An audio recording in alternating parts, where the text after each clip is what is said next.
Mm-hmm. Okay, well, apparently I hit live by accident, so I'm glad you're ready. Hello, you crazy people. Peace and respect Apparently, to it you is all. not good. It is not good to spill coffee on your mouse while you're trying to use it. No? It does not want to detect your finger properly because I started 5 seconds sooner than I meant to.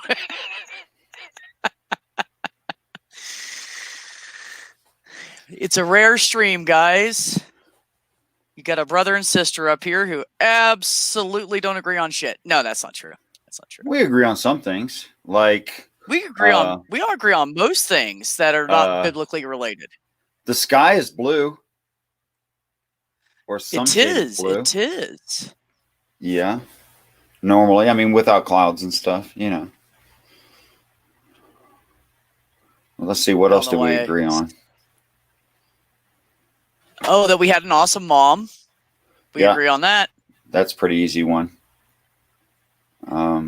Yeah. Lasagna is objectively the best food ever. As long as it's made correctly and it's not lasagna soup. Yes. Oh, boy. I don't even try.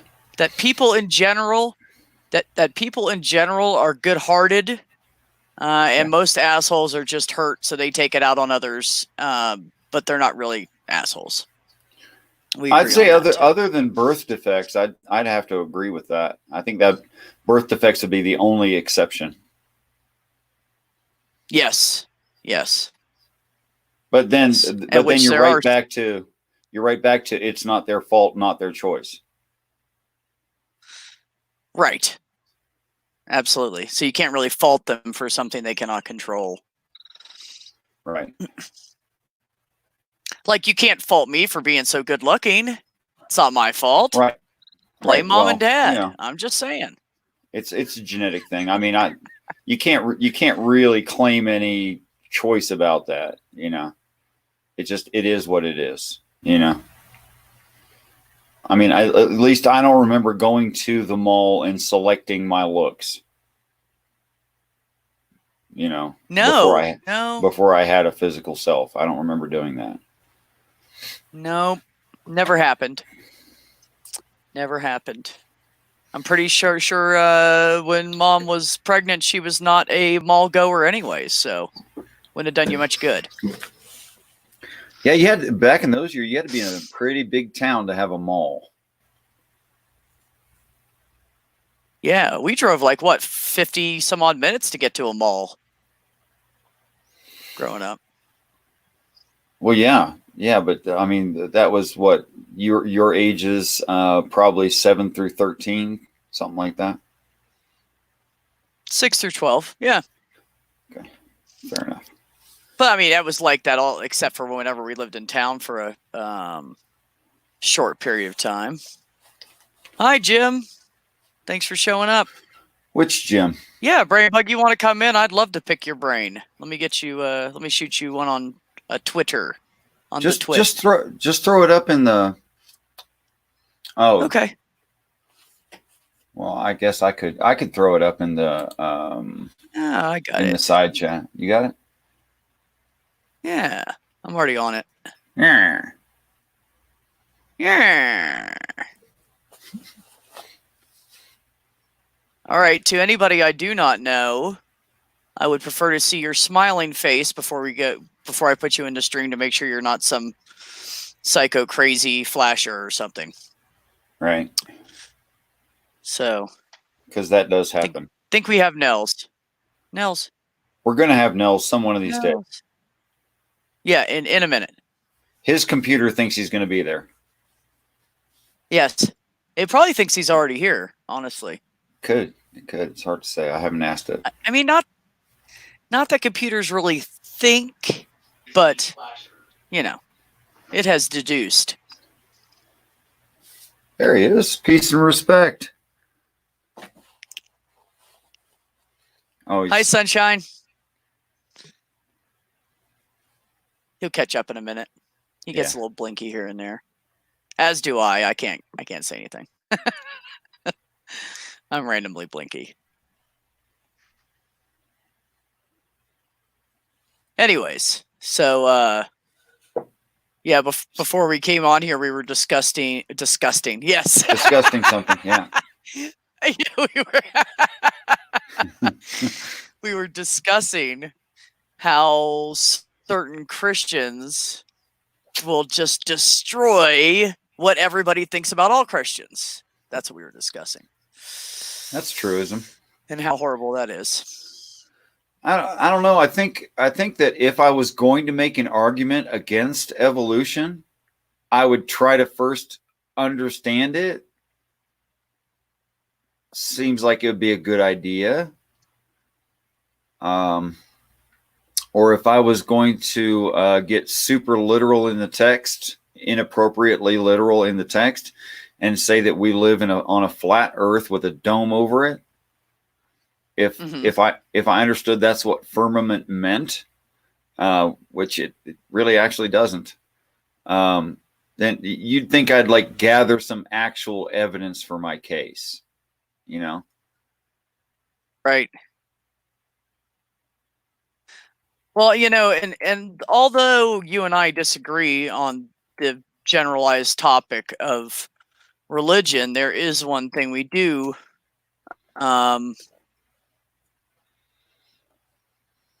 Oh, that's okay, Nels. Work it out. Damn, I forgot what I was going to say now. Distracted by the side chat. Brainbug said might come on. Yeah, he said he's going to get his PC, which is great. I'd love to pick his brain. Ha, ha. I'd like to bug his brain. Peace and respect, Angie Dell, and this one guy. Right. I am great, Angie. How's everything going there? Are you getting... I know Angie was saying that she's one step away from having a rental house. Oh, so they're about to move into that.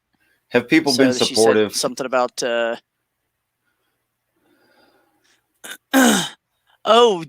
me tell you, the community came together. I don't even know what she ended up with, but I want to say everybody like compiled at least $2,000 for her to help them out, which is amazing. Probably not actually enough. But that falls right in line with certainly help. Well, no, it's enough to help them, till they get where they need to be. But that falls right in line with what we were saying. There are some atheists and agnostics that run around like praising Satan and then make all the rest look bad. But I'm telling you, it was just like a matter of an hour and people were just coming together and helping her out. So you can't tell me that every Christian is hard-headed and thinks they're better than everybody else, and that every atheist is a Satan worshiper. People need to quit classifying the whole... That's what they do. Like, oh, you're agnostic or atheist, you worship Satan. Like, what? No, I've never even had a conversation with the guy. I don't have one picture in my house. So, you should like this one. Not even one picture. Here's one you'll like. What's that? All sweeping generalizations are false. Peace and respect, Brainbug.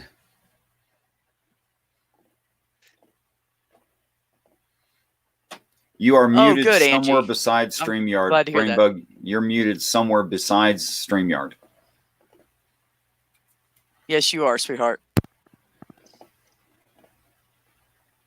Good. Angie's saying that she was able to replace her laptop and she'll be able to get a new laptop and camera since that was destroyed in that with what everybody donated to her. So great. She could be streaming again soon. Right on. We like that. Hello, Geo. Geo says, Satan who? I don't know this guy. Never heard of him. Right. Never heard of him. Don't even know the guy. Yeah, if you're a serial murderer, you get 3 names. And when people refer to you, they say all 3 names. But if you're really, really scary, you only get 1. Right. Right. Like the. Yeah, that'd be the worst name ever. Like that's an impressive that guy. name. The. Oh well, no, I meant like the Satan or the Dexter. I loved that show, Dexter. I mean, in some twisted kind of white knight way, I kind of wished I could been Dexter. You know. Okay, now Brainbug, you are only muted on. Oh, there you go. Can you hear me? There you go. Yes. Yay! Golf clap. This is Hi, my honey. first time streaming, so yeah. How's it going, guys? Oh, It is going. It is going. You could probably Hi, bring up your Gio. volume a little bit on your computer, and it would be helpful because you sound a little distant right now. well, I had my mic that I do my videos with plugged in, but for some reason it wasn't playing through here. I don't know if I need to do a setup or not. Do I sound echoey? It's a little bit echoey. At the bottom of It's StreamYard, not bad. at the Mhm. bottom of StreamYard, you have the gear settings, Okay, there we go. and if you bring that up, you can go to microphone and select a mic. If there's options, if you have everything plugged in. Let me And try if you that. can't find it there, then it's probably a Chrome setting issue. Yeah, if not, if it doesn't work, I'll just use this microphone, I guess, as best I can. But let me see. Yeah, I mean, we could hear you fine. It's not. Of course, it's not fancy mic quality, but we can hear you just fine. The echo's not that bad. So.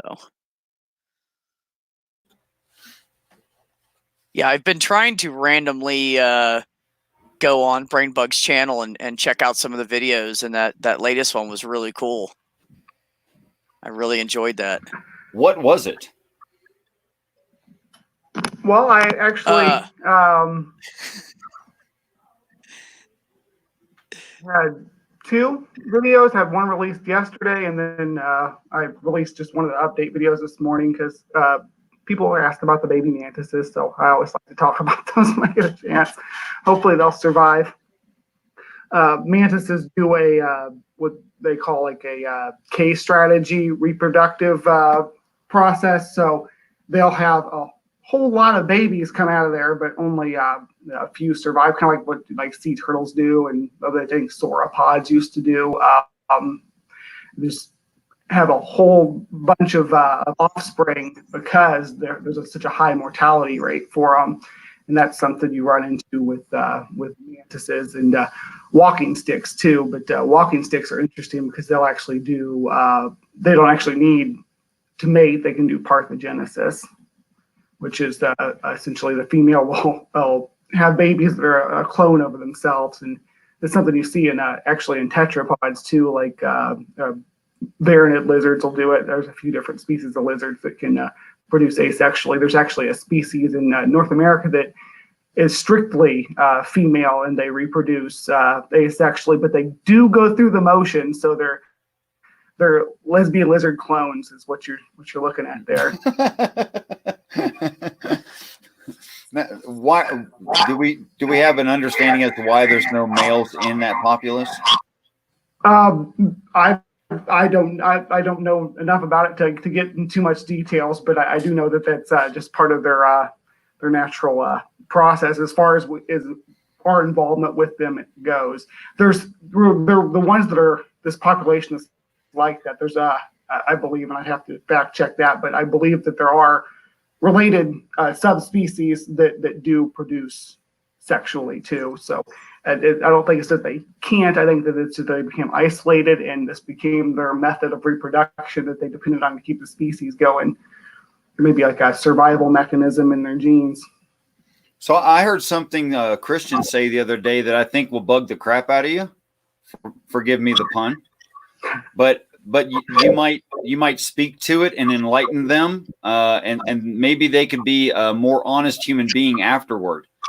So this guy calls himself Jesus is Lord, and he was talking about metamorphosis, and he used the word crystal, I think, instead of chrysalis. So Crystal perhaps instead of you would talk chrysalis. about a chrysalis and explain what that means. Oh, a chrysalis is it's actually this will be the same. Again, we come back to mantises on this. It's a casing that they'll put over themselves. They'll put over itself when it pupates to transform. And basically, why it's inside that chrysalis, it's with caterpillars is a good example. Everybody's familiar with a caterpillar. Is that cute little squishy little caterpillar body will just melt down, and they're essentially they're goo inside of there for however many days or weeks that they're pupating. When they come out, they'll be a butterfly or other insect. But as far as the chrysalis itself, it's an excretion it's liquid, and they secrete it around themselves, and it hardens around them. So that's how the chrysalis and the mantis will do that. The same with those Uthicas I had in the video before. That's made out of the same kind of secretions. Yeah, I noticed the chrysalis looks slightly different from the normal skin. It can be different colors than the normal skin. It looks like it's swole up compared to the size of the caterpillar normally. So do all moths spin a cocoon, and do all butterflies make chrysalis? So butterflies are actually grouped within moths. They're it's nested cladistics. So the group that consists of butterflies, moths are contained inside there, and inside that group, there's actually butterflies that are closer related to the moths than other butterflies. But generally, that's what you see is is the chrysalis for the butterfly, and then the silk for the moths. Okay. It's not to get too technical about it. Sorry, I get excited talking about this stuff. It's good bug stuff. Yeah. Yeah. I find it interesting, so I'm not complaining. So I have something I'm kind of wondering about, because it seems to me that I didn't read very much about it, but when it completely restructures for metamorphosis, if I'm remembering right, please correct me if I'm wrong, that's called coarctate metamorphosis, which tells me there seems to be there was at least one more kind of metamorphosis. Would you explain to us the differences and give us the names of each as you know them? Well, yeah, not right off the top of my head. I couldn't give you all the different what is a metamorphosis, but there's definitely more than two. Most insects will go through a life cycle called instars, where each stage of development is slightly different, as opposed to this metamorphosis that you see with butterflies, where they'll pupate and they'll go in one way and come out completely different. Grasshoppers are a good example of that, where they go through subtle changes as they molt.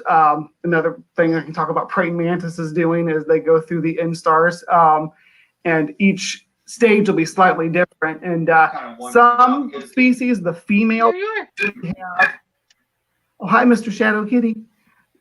The females actually have more life cycle instars than the males will. You'll see, like, again, I keep circling mantises, but I just love praying mantises. The male will have 7 instars, whereas the female can have up to 9. And the males will have wings at their 7th instar, and the female won't. Then a lot of species, you can't even tell the difference between the two genders between the two sexes. Mantises don't have genders, but between the two sexes, until they get to that stage. Okay, that's good.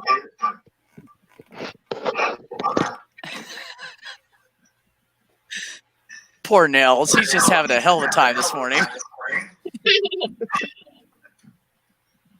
I was supposed to co-host TMI on Thursday.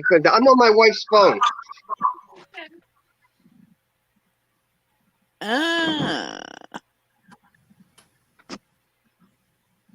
Yeah, my phone, I don't know what's going on with it. Hi, Blue. And I can't look at the screen because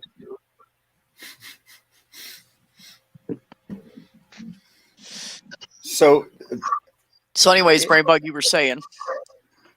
Yeah, so that's a pretty prominent development strategy for insects is to go through instars like that.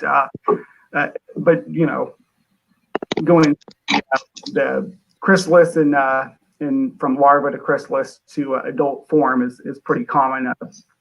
You said, let's pronounce this word, Lepidoptera, which is the butterfly family. Or the moth family. So in praying mantis, you said the male goes through 7, and then the female goes through. You said as many as 9. Now, by that, do you mean the different species have different numbers of steps for the female? Yes, that's correct. Yeah, but you'll see different species have different numbers of molds, but generally. About 9 is the average. Now, is any of that caused by their environment? Because I know there's a locust. I can't remember where it naturally resides. There's a locust that they won't develop wings until there's a lot of them in close proximity to each other. And of course, wings allow them to travel further, faster, and get away from each other. So there's more plentiful food. So is it just a metered thing that the female praying mantis is going to go through those steps, or is any of it triggered by environment? Well, okay, so it's going to be depending on the species. The tropical species, they're going to have a lot more variety because they can reproduce all year long. We get into more temperate zones.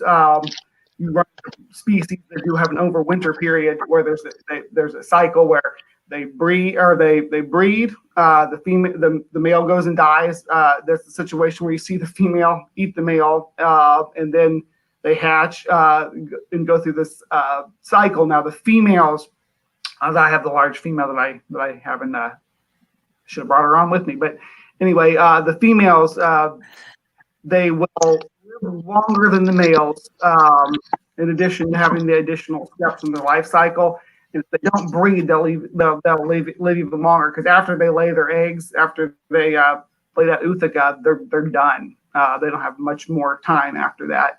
So if they don't breed and their environment is kept cooler, they'll live longer. Whereas the males, whether or not they get to the female and do their breeding, they're generally done when they're done. When they hit that last instar, they're finished. They got their days are numbered whether they find a female or not, which is kind of sad. So if you see a male mantis like in your house or something, put them out so that they can continue the population because they're very important for the environment and controlling pests and stuff. Yeah, well, we'd consider more harmful insects, especially to crops. Like, I understand they eat aphids, and aphids are terrible for crops that human beings eat. Exactly. Yeah, that's just one of many harmful species that they will, or pest species that they eat. The little ones, the baby mantises, like I got, they're probably right now, and they're in the net outside. They're probably getting their main source of food from mosquitoes. So the babies are important mosquito predators. The adults, they eat, like you said, aphids. They'll eat corn worms and stuff like that as well.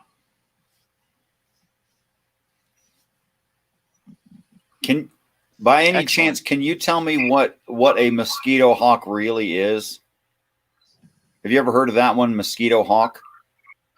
I've heard that term. It's in layman's terms, but it's generally used to refer to a crane fly, which are predatory. They do look like kind of like an oversized mosquito, but yeah, they'll feed on mosquitoes as well. But I'll be able to see those and think it's a giant mosquito and squish it. But yeah, It's not. It shouldn't have any harm to the person. But it's there to eat the mosquitoes. The reason it's around you is because the mosquitoes are coming around you. Cool. So it's not totally inappropriately named when they say it's a mosquito hawk. It No. like hawks feeding on chickens, Yeah, exactly. Right. That's like the tarantula hawk that actually or spider wasp that I did a video on released this morning. They feed on spiders, so they have people will call the larger species, they'll call it a tarantula hawk. Like not necessarily the ones we have here. They just call them spider wasp because we don't have tarantulas here. So I wish we did, but we don't. Come to New Mexico. There's plenty. Oh yeah, we went to New Mexico on our Southwest road trip. I had all my little deli cups to explore that, and we would sit around the campfire and because at nights when the desert comes alive, I'm sure if you're in New Mexico, but you go out there and you can collect and look at the seas. The kids enjoy that sort of thing. Not as much as their dad, but they enjoy it. At least they. But at least a little bit. It's still interesting. Yeah. Feel like me and Mr. Shadow Kitty should pull out our instruments and jam. I got one behind me too. Oh, I wish I could, but we tried to do this one time with Angie Dell, and we were just the lag was just enough to throw everything off. Timing would just be off, yeah. But do you play? You play? What do you got back there? Oh, I've got Heather, unless you want to be on the internet, you might want to move. All right, you don't have to fix it here. Let's see. Hang on here. All right, so we got violin, mandolin, flute, ukulele, piano, fuck ton of guitars, trumpet, Fuck that. saxophone, some chimebills, clarinet, steel guitar, the dobro up there somewhere. Nell, you should probably tell them Banjo. what you do for a living, honey. I'm a professional musician. No. Oh, you don't have. So my don't have to explain income is anything to mostly me. through private instruction right now. Yeah, Oh, you got some nice instruments too. Yeah. yeah. Got guitars and bass and banjo. Been mostly playing ukulele here lately, but yeah. I got lots of Ukulele's toys. I have a cup of coffee. I've got a bunch of instruments That's all I got. myself. I've got screwdrivers. I've got wood lathes. I've got circular saws, all kinds of stuff. They're not pretty to listen to, though. You can make music with them, though. At least you can make music with a chainsaw. What's the name of that lumberjack song? They have the chainsaws going in. But Jackal. Now I'm going to have to go You look for that. Thanks a Get my lot. ukulele. I have to go look for that now. Thank you. Yeah, Richard. Yeah. Richard and I have very similar instruments that we own. Most of them for cutting or shaping or compiling wood into something. Yes. But not Math Pigs wood. That's a totally different topic. No, that's the whole math pig wood. That's a different kind of wood. Yeah. Yeah. So I read some yeah, his mom fanfic holds about that for him. that.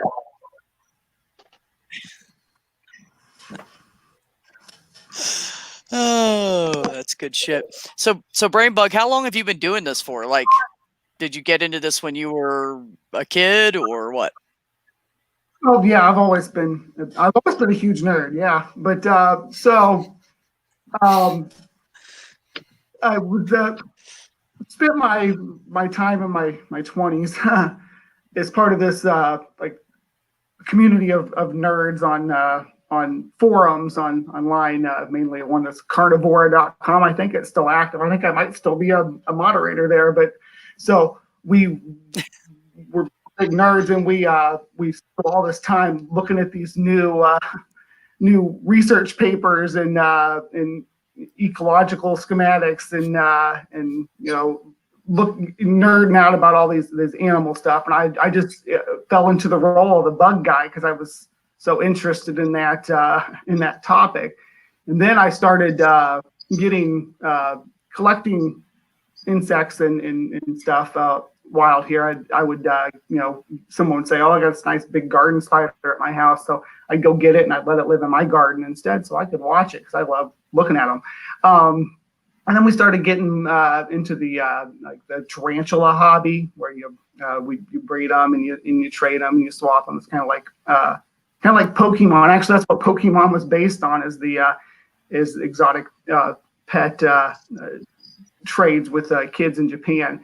Anyway, I could go on a tangent about that too. But so I collecting. First, I started with tarantulas, and then I found this place called Bugs in Cyberspace. It's a website, and you could order all kinds of interesting and cool insects to have. And so I started doing that and collecting those. And then my daughter's school, I came on Halloween and brought spiders and stuff on Halloween one year when she was in like kindergarten, and people were the kids were it, and I brought them in there, and I made sure it was stuff that they could hold and interact with. And Aww. the teacher was, well, yeah, could you do this for this class? And then that led to, could you do this for this group? And it just kind of inflated from there. And so I started kind of doing that for a while.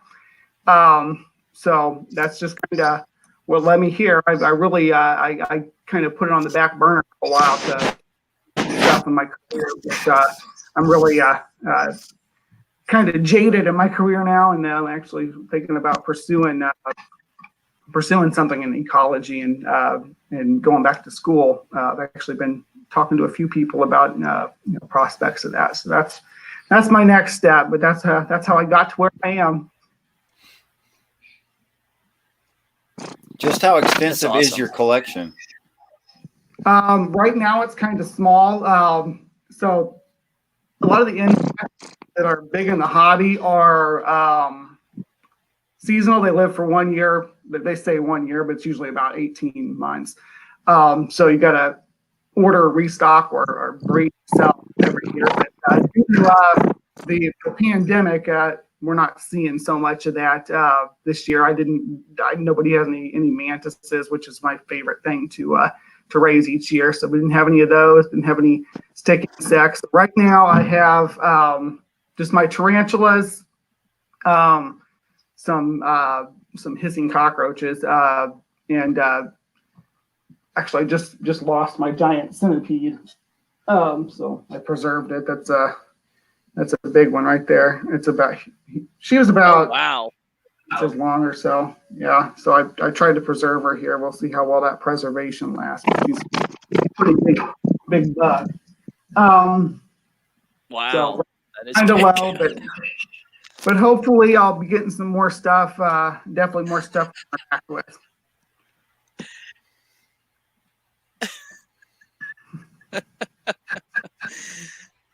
She gets needy when I get on the computer for some reason. If I hold my phone, she'll get in the way. So I just had to pick her up and pet her for a minute. She's good now. Yeah, we can trick her in. That's awesome, though. I don't think I've ever seen a centipede that large in person. Yeah, I was hoping that she would actually live a bit longer, but I don't know. It's hard to say how old they are when you get them when they're adults. So I'm not sure how old she was when I got her, but they can live upwards of 10 years in captivity. That's the second one I've had. The first one I had, it lived for about 5 or 6 years, but this one I only had for about a year and a half before it died. And it could have been something in its environment too. There's lots of factors that come into play there that sometimes you don't even think about, like making sure there's plenty of airflow and then not too much airflow, because these are animals that live underground. They do like to feel secluded. So a lot of different factors come into play, but mold growth and stuff like that. I had a tarantula was it last year, or the year before? It might have been 2 years ago.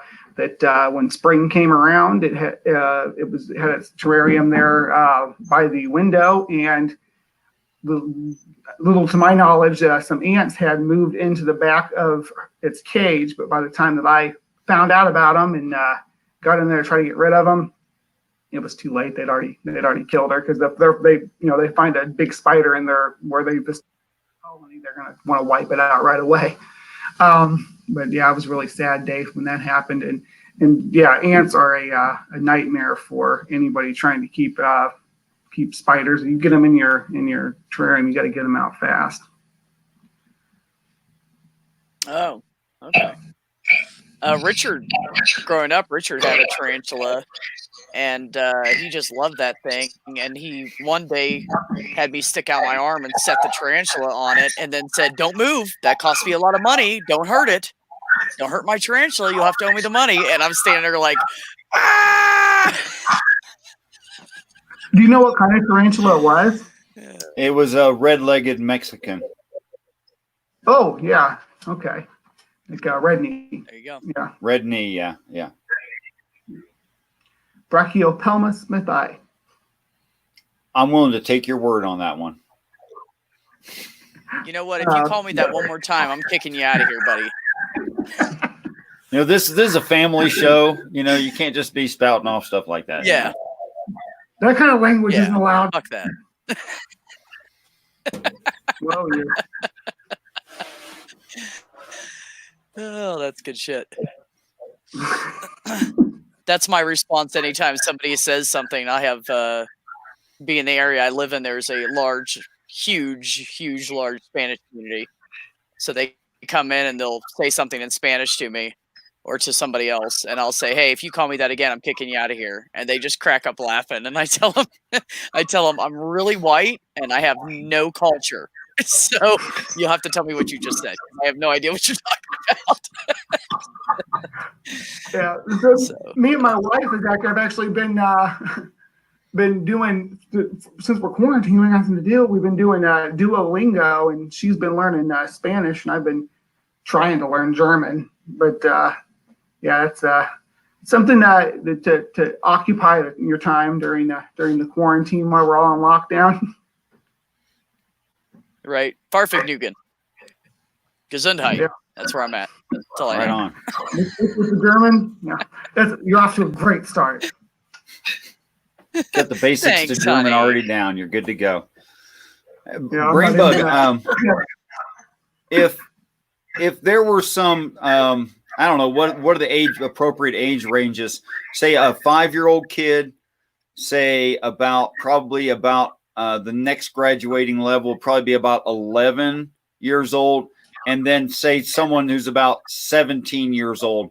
Would you give your favorite resources for those three age groups? Resources for Learning about insects. Oh yeah. So for younger kids, a channel that my kids always enjoy is Brave Wilderness with Coyote Peterson on. He's got a YouTube channel. That's a great resource for younger kids.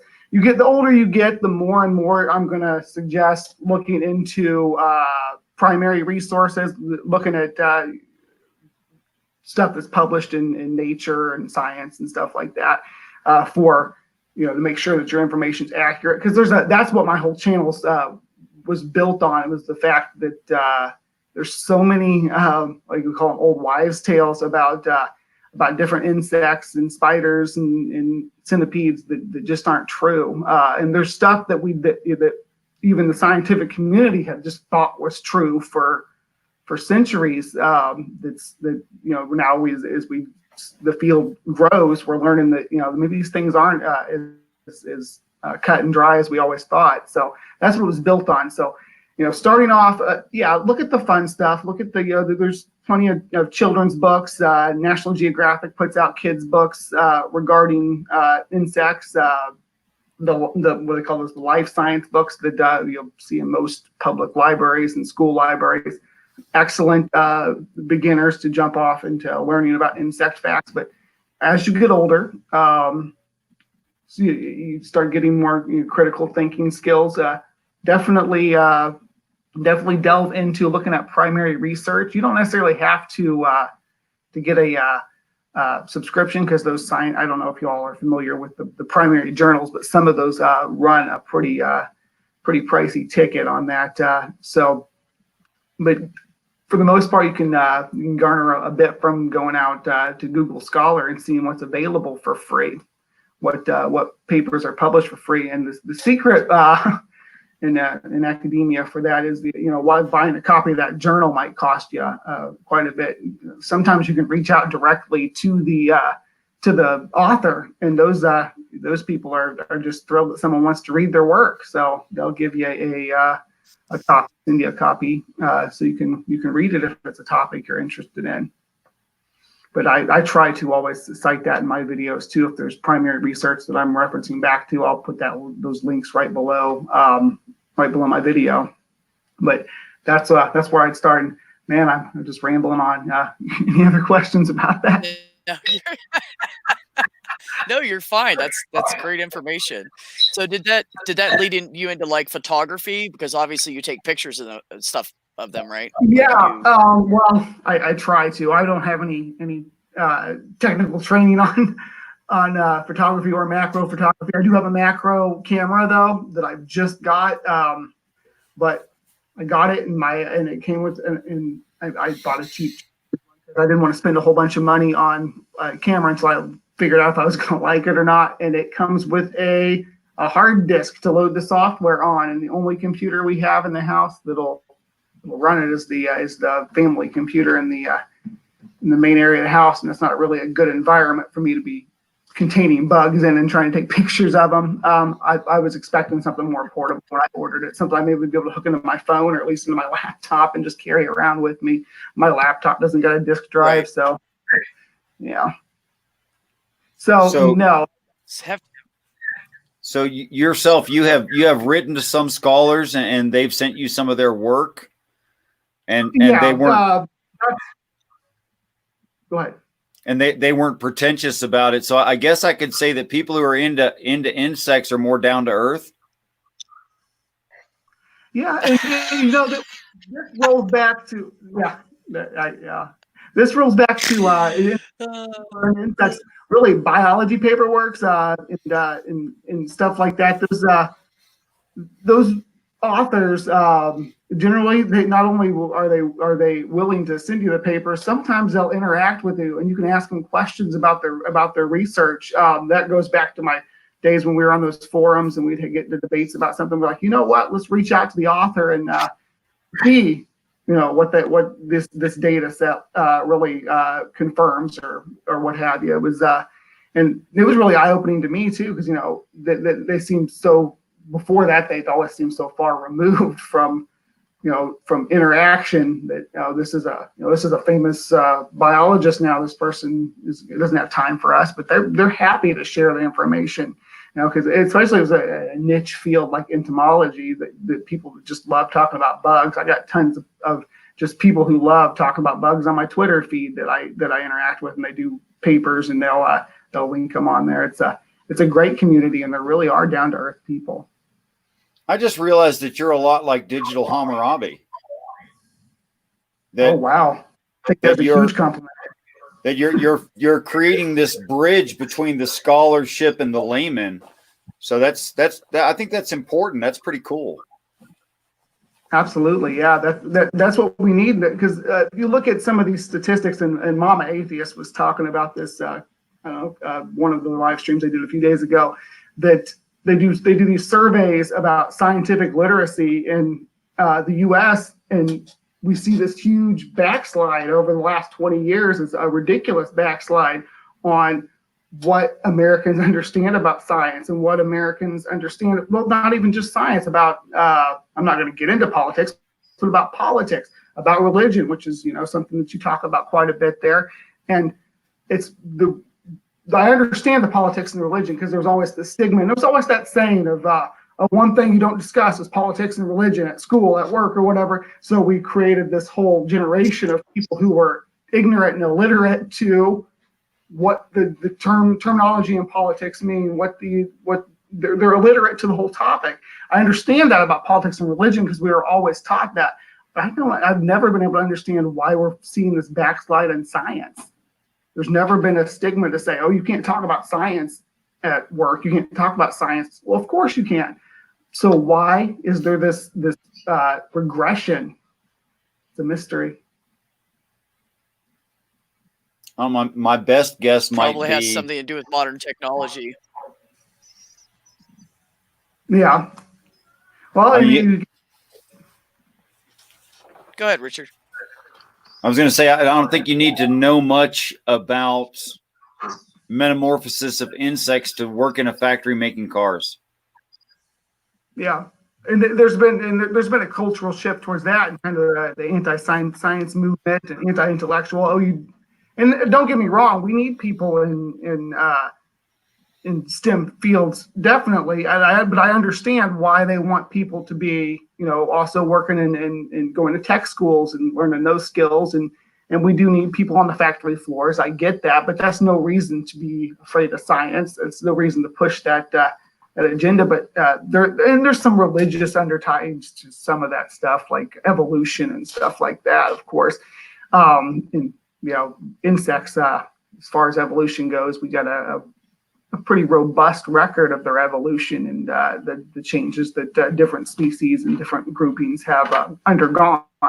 So it's a established science, but then you still have people who will say, "Oh, well, evolution's that's just a theory." So there is a religious underlaying to why they kind of push that stuff off. But science in general, cosmology and stuff like that, I don't know.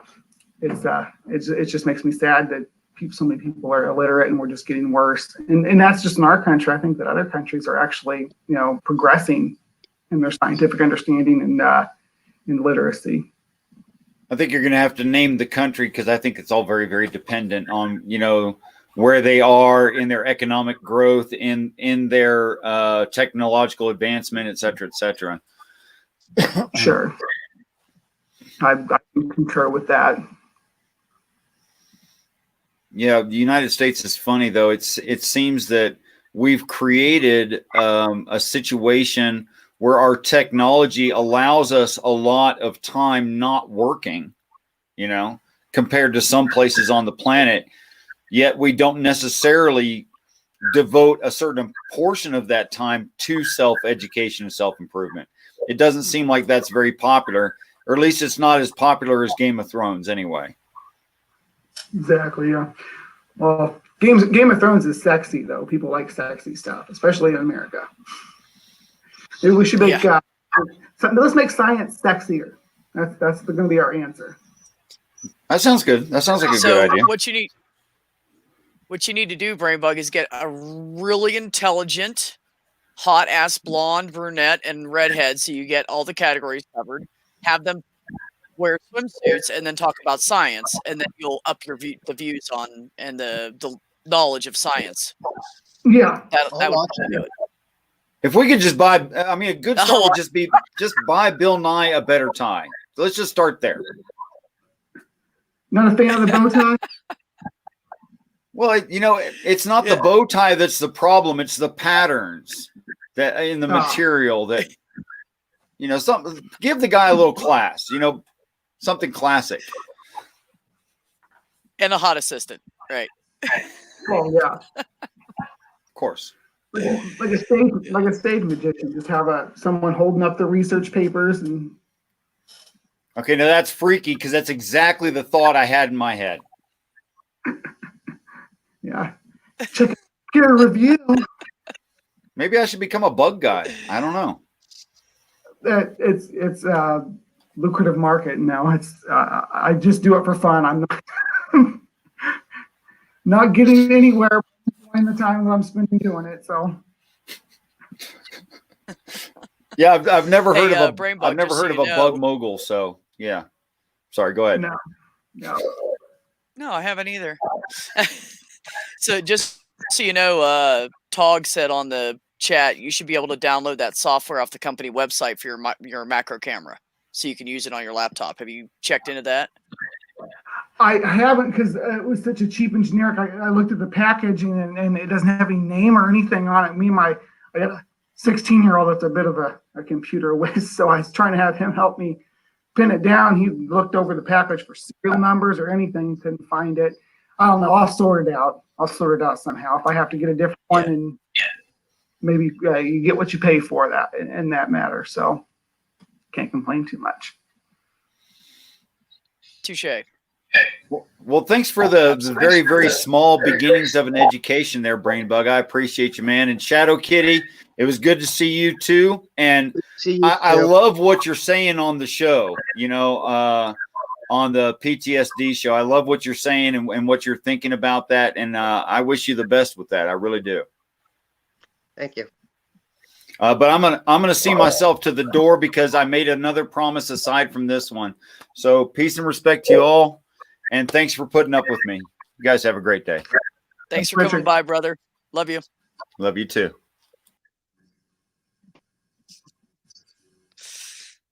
I have to agree with great older Brainbug about brother. the backslide into science, because 20 years ago, I wouldn't have fathomed the notion that people would take a flat Earth seriously.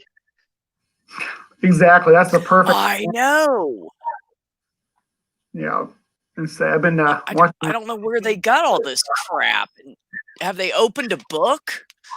I don't. What's it? Eric Dubay. The problem I have with. I'm sorry. What? Eric Dubay. That's where the first I remember what it linked back to was Eric Dubay doing all those videos about the flat Earth. That's and it just kind of spread from there. I think it's having celebrity endorsement and athlete endorsement that's part of the problem, because who was the famous NBA player that was a big flat earther? I can't even remember. And there was a rapper too that was a flat earther. Oh, I don't know. Yeah, I kind of push my glasses.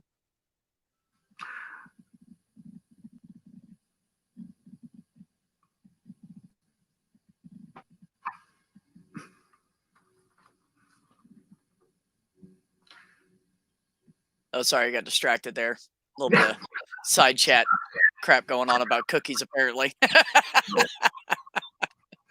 Yeah, no, I don't understand. See, this is what kills me about flat earthers. They say, oh, the earth is flat, there's a dome, it's the firmament, blah, blah, blah. And then if you say, oh, science, they go, no, I don't believe in that. Oh, wait, NASA, I don't believe in that. How do you just totally ignore all the science and the stuff we know these days that is huge compared to what we knew 50 years ago, and then just go, no, I don't believe it. I don't get that part. The definition of cherry picking data, I guess. I mean, a compelling argument. It's always silly stuff like, oh, we can't see the curve. Or I flew in an airplane and I didn't see the curve of the earth. That's what the arguments all wind down to. It's the argument from incredulity. Right. Well, I can't see it, so Yeah, I mean, exactly. they're not taking into consideration the size of the Earth and how gentle the curve is due to the size compared to us our little tiny asses. That doesn't matter. Nope, there's no curve to it. I've never met a flat earther I directly, don't. but I have met several chemtrail advocates. There's a whole new level of wacky with people that believe chemtrails are a thing. Yeah, I don't know anything about that, Nils. there's a lot of overlap between Oh, those. you have so much to catch up on.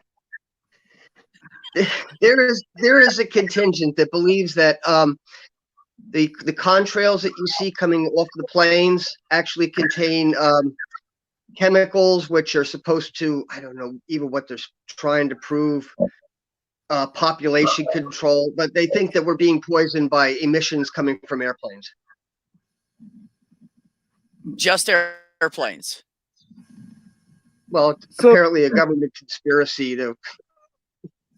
So, Yeah. like, you know, when you look up in the sky and you see behind the airplanes the string they leave behind, the contrail is essentially what is condensation. Yeah, the vapor trails. Yeah, and they just and Yeah. they attach, oh, that's chemicals that they're dumping on us to make us more pliable. It's they're making they're taking away our will to resist government control, new world order kind of stuff. Conspiracy Have theory. have any of these people seen a airplanes flying over top of farms and how they drop different like chemicals or lime or whatever out of the airplanes? You would know if even at that height, if it was, well, anyways, never mind. I'm just gonna Oh, you could debunk the science could be debunked in like 30 seconds. Oh my Like, goodness. You start to explain it to the chemtrailers, they're like, nah. You become part of the conspiracy. You're part of the people trying to contain because he knows. Yeah, apparently I'm one of his sheeples. Yeah, or you're actively part of the cover up. Excellent. Once you start making sense, especially once you start throwing science. Excellent. So are these the same people that are anti-vaxxers? Oh, they've done studies that, like, if you believe in one conspiracy, it's not like this person's anti-vax, this person's a chemtrailer, this person's a flat earther. There's a tendency that if you believe in one, you kind of like take them all in collectively.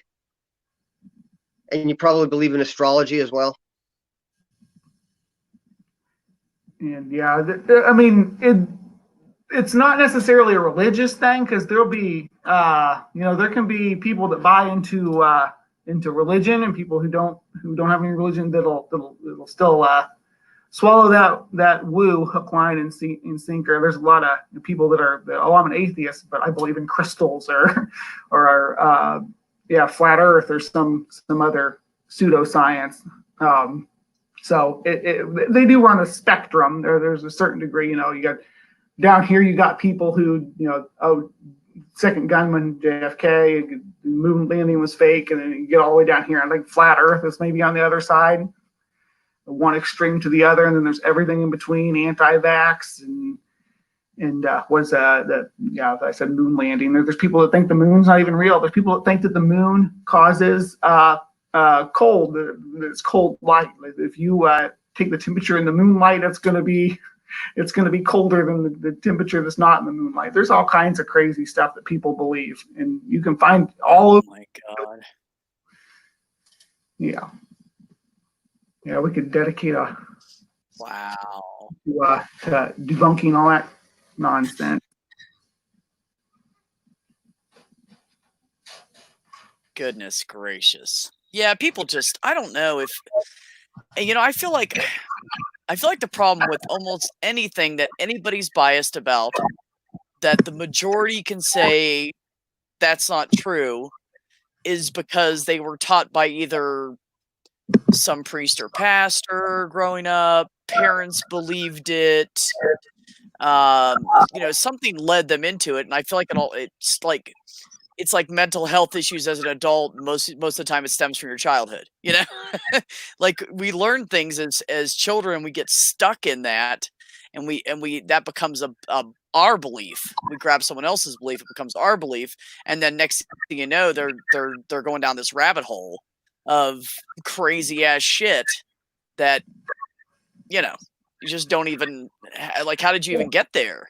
Yeah, for sure. So, I mean, so I was a cradle atheist, so I've never been religious or part of any religion, but there was, like I was saying, there was woo stuff I bought into all up into my 20s. I grew up with watching Unsolved Mysteries and of course, Bigfoot and stuff like that, and reading those Time Life books, Psychic Powers and Mystic Places and all this stuff. So there's a lot of that woo there that I bought into for years, but I think it strengthened my my skepticism as I grew out of it, and kind of put it behind me and started looking into each piece individually. It's like, hey, none of this stuff holds up under scrutiny. So the question is that a place where everybody's going to hit eventually in life, or are there people that are just going to go through life just buying whatever they're sold? Right. Yeah. Yeah, I don't know. I don't know if it's necessarily just a lack of education issue, intelligence issues. I mean, I had Richard and I's dad growing up he was a prejudiced bastard. Like if you weren't rich and white, you were automatically the N-word, or white trash might as well be the N-word. But I grew up and said, by the time I was 12, I told him to fuck off, because he was telling me my friends were these people because they weren't rich enough or whatever. So I told him to fuck off at 12 years old and walked away from him, and basically didn't speak to him much for like 5 years, and then barely ever spoke to him after that, because I said, this guy's a dumbass. He has no idea what he's talking about. So I don't understand why these people don't say, oh, hey, I learned this when I was young, and then I got older and said, oh, that's bullshit. Like, why don't they ever, do they just not question? Are they just true sheep and they fall into line? Are they all lemmings? I don't know. I don't know what it is, but I don't know. Maybe not thinking people. Yeah. Yeah, I guess you got to account that there's going to be a certain demographic of people that just aren't going to have the capacity to understand more of this stuff. But what I wish is that they would trust the people who do have that capacity to understand it, instead of thinking that they're trying to deceive them. Well, it's like, go ahead. Oh, just, yeah, that they Yeah. demonize the science, or the people presenting the science, those people are actively trying to in their head, the science is actually actively trying to attack their beliefs, and they take it personally. I don't know if there's anything for that besides letting them figure it out themselves.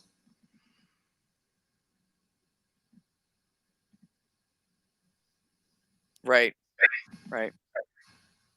Yeah, I don't know. I don't know what the hell I was going to say. I was going to say something. I interrupted you and I forgot where I was going.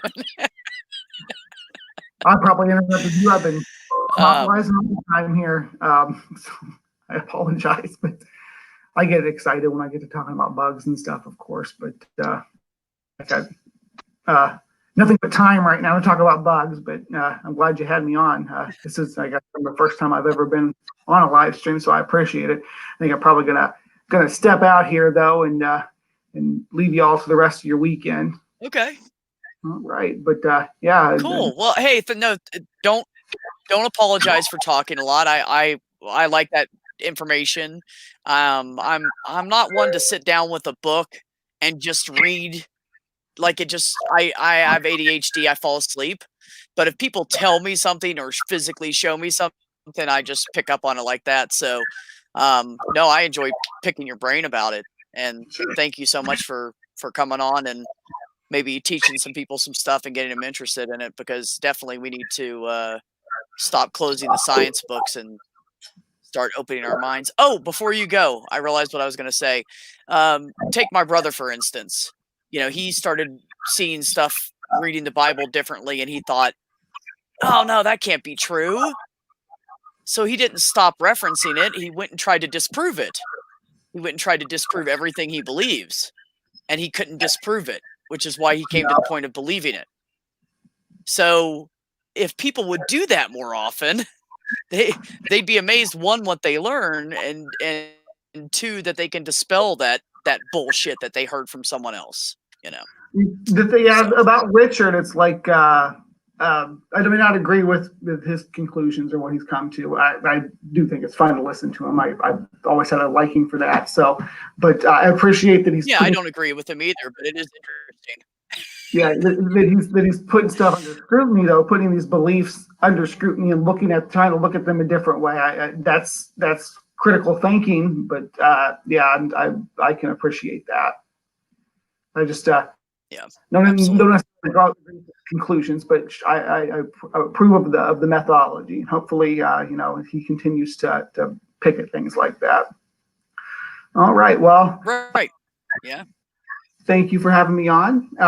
It's been fun, and everybody in the chat, you'll have a good weekend. Hey, It was nice anytime getting I'm to know doing you.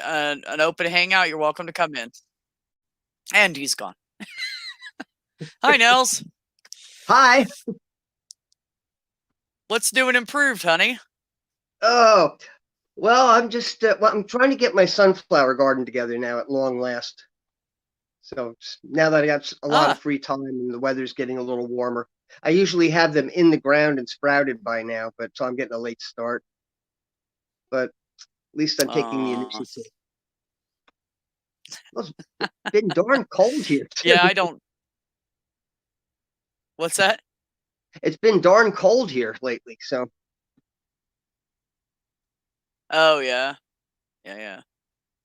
Yeah, it's strange. You know, it's strange for me moving from Ohio, you know, where the seasons were kind of definite, you know, like you knew, okay, we're in this temperature range during the day, or they're going to be in this temperature range at night kind of thing, to moving here where it would be like snowing for 3 days, and then day 4, 5, and 4 through 7, it was sunny and all the snow was melted, and all of a sudden it was 40 degrees, and then it would drop back down to 28 and it would snow again.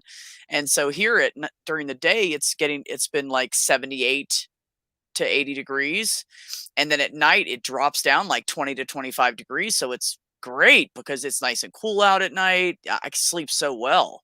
It's wonderful. That heat doesn't linger. So yeah, it's nice. It lingers here because we're real close to the ocean, so whatever the ocean absorbs, it's radiating back at night, so it stays warm even at night. Yeah, I used to live in Virginia Beach. I know all about that. What that ocean will do to you when you live close. I used to live, actually lived in Norfolk, Willoughby Spit area, but most people don't know where that is, so I say Virginia Beach. But I lived 2.5 blocks from the ocean, and then I moved and lived a block and a half from the ocean for like 15 years. So, I mean, it's amazing to be able to walk down there, but the humidity and the random storms, and you get, you know, hurricanes and all that, I'd rather just go visit. Yeah, we So, get hurricane. I'm 6 blocks from oh the ocean, yeah, but during and you Hurricane guys, Sandy, I was a block and a half. It came up that far. oh yeah, Sandy, was that, which one was that? Was that the one in 2004? 14, I Which think one it was in was. 2004 we had? 2012. My wife corrected me, 2012. Oh, okay. But you were you living there in 2004 when that, wasn't it 2004 hurricane came up? Was that Isabella or something that came Isabella up the was here. Yeah, coast? that really didn't destroy anything here. You know, we saw there was a lot of places like the piers were cordoned off, so you couldn't go on it because there's a lot of really big waves battering everything. But it wasn't as destructive as Sandy. Sandy just kind of like, it was like we got nuked. Oh yeah, that's right. Because yeah, Sandy did hit you guys harder. Yeah, I Yeah. was in 2004. I was living up above Virginia Beach, and people were evacuating, and we just said hell with it, we're just going to stay because the traffic was backed up so far on the highway you couldn't get out of town very quick anyways. And I was like, screw it, by the time I get everything packed to get on the highway, I'm going to be on the highway in the middle of it. So we stayed there, and we left. We went in to stay at my ex's mom's condo because it was, you know, raised up by the water, so it was safer for, you know, possible flooding. So we left the condo, walked about 3.5 blocks to the beach. By the time we got there, the dunes were already starting to erode away. The hurricane was coming in, and I was standing there on one of the, you know, the walkways over top of the dunes. So I'm standing there holding on to the railing, being just pushed around by the wind, and I'm snapping pictures of the waves and everything rolling in. It looked like Australia, you know, like there was these huge waves that Virginia does not get. And so when we left her mom's house, the roads were empty. And by the time we got back, we were only gone for like 35 minutes. Her mom's driveway kind of dipped down a little bit. We were chest high in water trying to walk back to the house. We were just drenched, absolutely soaking wet. And we just stood out with the neighbors and had some beer, a few beers until it was too close where it was going to be dangerous for us to be outside. And then we just ran inside and waited, watched the water swish in the toilet. Because, those condos, they put them, of course, they put them up on stilts for anybody that doesn't know. And they're meant to move with the impact of the wind so it doesn't damage the building. So the water was just sloshing in the toilets, and the wine glasses were clinking. We had to take them all down and stick them in the cabinets in places because they were smacking together. They were going to break. The whole house was just doing this. It was kind of sickening for about 2 hours. Yeah, we had, but it was interesting though. And those who did not evacuate, I asked them about it later. It was like, how was it? He said, oh, the house was creaking all night. If they do this again, if they say mandatory evacuation again, I'm out of here. I'm not going to. So I can imagine being like stuck in one of these little homes all night long. And when they tell you mandatory evacuation, you can't call emergency services if something goes wrong. Because, well, we told you to evacuate. Right. They're not going to come. If your house is on fire, they're not going to put it out. If you're having a heart attack, they're not sending an ambulance for you. It's like you had your opportunity to get out. You were warned, and, now you're taking your chances. So most everybody I knew that took their chances on it said, oh, I'm never doing this again. Yeah, it's scary. Although I tell you, it's one of the coolest things I ever did was walk up and watch that hurricane coming in. But it was kind of scary there for a little bit, just for a few hours. It was kind of freaky. So, yeah, but it was totally worth staying for, because I'll never in my life see, that powerful of a storm coming into the beach like that, and those waves starting to just kick up the way they were. I mean, they were kicking up so bad that I was probably, the walkway itself was at least 150. I don't know, I'd say more like 250 feet away from the actual edge of the water. And we were getting hit by spray from the waves because they were coming in that hard. And they actually wiped out all the dunes for like 4 or 5 miles. And the Army Corps of Engineers had to come in and dredge the coast and put the dunes back because it was so they were just gone. And all those walkways, actually the walkway we were on about 20-30 minutes after we left got pulled up and broke off the piers it was attached to and was over in the hotel parking lot. So could have been a lot worse though. Yeah. Part of the pier in my town, we got married on the end of the pier by an atheist, which I found out 11 years later. I found out. So, but the end of the pier was taken away in Hurricane Sandy. So now I point to a spot in the air. It's like, see out there about 20 feet past the end of the pier? That's where I got married. It is no more. Right, where it used to be, right? Yeah. Yeah, the piers always take the brunt of it. But I think the one in Virginia Beach, when that came through, it destroyed because they have little restaurant bar things going out there, and people do a lot of fishing out there, and it got pretty much destroyed. They had to rebuild almost the entire thing. Basically, the only thing that was left was the big pylons that actually hold the pier up. It ripped almost the whole entire pier off with that storm in 2004. The same as our pier. There's just pylons left. It took it was a fishing club at the end, and it just took that and swept it all out to sea. Yeah, I think I remember hearing about that. I think I remember seeing stuff about that. Yeah. A couple of years after the fact, there was a story about a real estate sign for a local realtor washed up on the shores of France. So this That's sign awesome. made transatlantic. What I need to know, Nels, is who made that sign, because that's who you want to hire. That shit lasted. That's a good quality sign.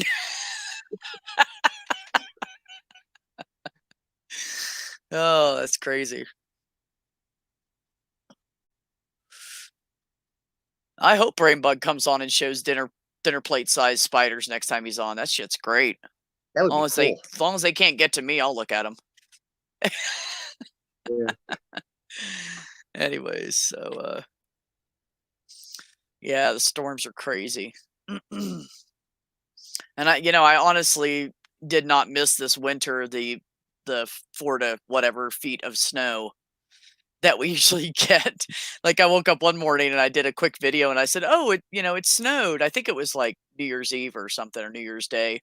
And I did a little video and I said, "Oh, it snowed." And everybody said, "That's a dusting." I'm like, "I know, isn't it great?"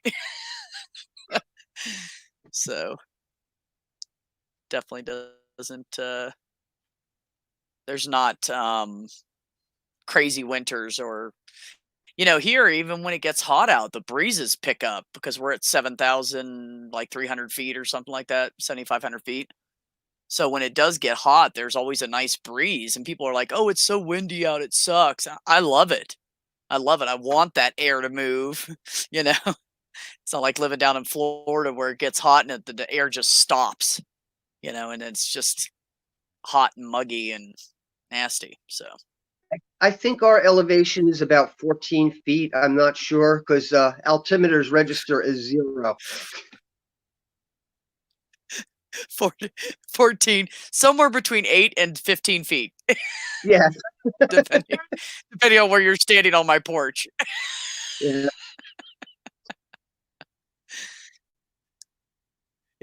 I tell you, it was an adjustment coming here. I got here and my brother said, for about 2 weeks, you're going to feel like crap. And I was like, "Oh, I'll be fine." No, they're not kidding. Like, going from an elevation of 900 and something to 7,500 feet was, oh my God, it'll mess with you. Like, you have to like drink a lot of water and take aspirin so it thins your blood. Cause I passed out one night and I had a couple drinks, but not like that. And I passed out on my floor and I was like, "What the fuck?" I woke up on the floor and just put my feet up on the chair, get a little more blood to my brain, and hung out there for about 15 minutes. My cats were looking at me like, "Oh my God, are you okay?" Like they were coming over and sniffing me and making sure I was still alive. And I learned that you just have to drink a lot of water here. You have to drink a lot of water, and you have to take something to thin your blood out a little bit, which I can't take aspirin, but if I start feeling a little crappy, I take some Tylenol and I feel so much better the next day. It's bizarre. 99 feet here, amiga. Where are you? Don't dox yourself, but what state are you in? So, yeah, it's really strange, switching the elevations like that. And when I first got here, the first 3 days I was here, I rented a camping site up on up by the ski lodge. It's called Hope Memorial State Park. It's a huge state park. The camping's like right along the road, and I parked there and I just slept. I slept so much. It was incredible how tired it makes you changing the elevation. So Well, growing up at sea level, Yeah. spending my whole life here, I do notice it when I'm at a different elevation. I went camping in Vermont one time, and one day we decided to hike up a mountain, and you could definitely feel I could feel the difference. Breathing more rapidly seemed to compensate for that. And yeah, there's a little bit of dizziness. It's like, oh, yeah, I had walked outside my home because it was cold then. So of course, I didn't have the door open like I do now. So I went outside to have a cigarette, and Long Island. I've been there many times. So I went outside to have a cigarette and I smoked that cigarette and came back in, and the smoking a cigarette with the lowered oxygen thing, that's what did it to me. That's why I passed out. I realized Yeah. after I woke up. So I immediately got up and chugged a lot of water and took a Tylenol. Well, not immediately. I laid there for a while because I was not okay to get up. And it's amazing because, my tiny home is my living room is really small. Like, you guys see a quarter of it in this picture. So the fact that I fell towards the door, I missed my entertainment stand where my TV sits. I missed my little side table. I missed the cabinet in my kitchen and just fell with my head right by the door. So I got really lucky. It could have been bad. So yeah. Anywho. All right.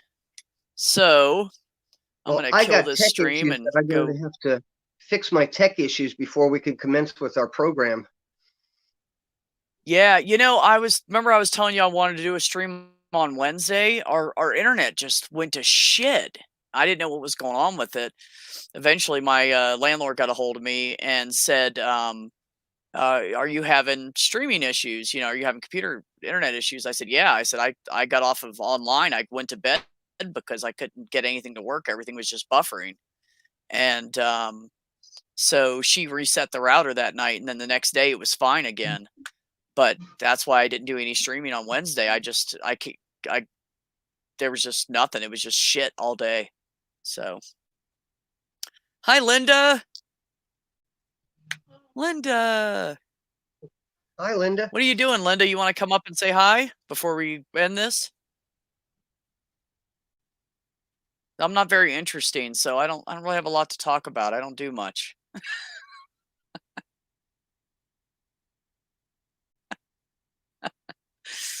But if you want to come up and say hi, there's I can. Let's see if that link's still on there. Yeah. Linda's great. I just love her. She's She's a such a lot. good person. She is. She's amazing. Yes, Blue. I was really lucky. I had a 2.5 foot space to fall in, and I happened to fall in that space. So yes, that was very lucky. If I would have hit my head on something, somebody probably would have found me a week later. You know.